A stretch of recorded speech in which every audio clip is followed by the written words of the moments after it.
பெண்ணாக இருக்கலாம்.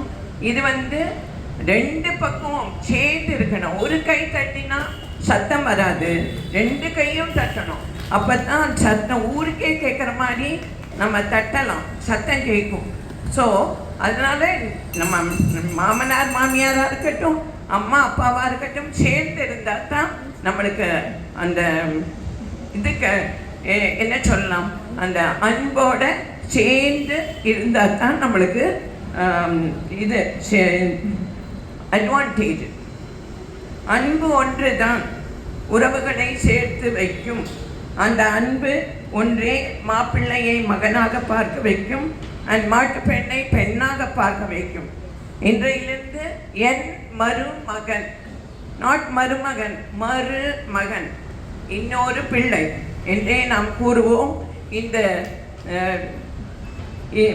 உரையை நான்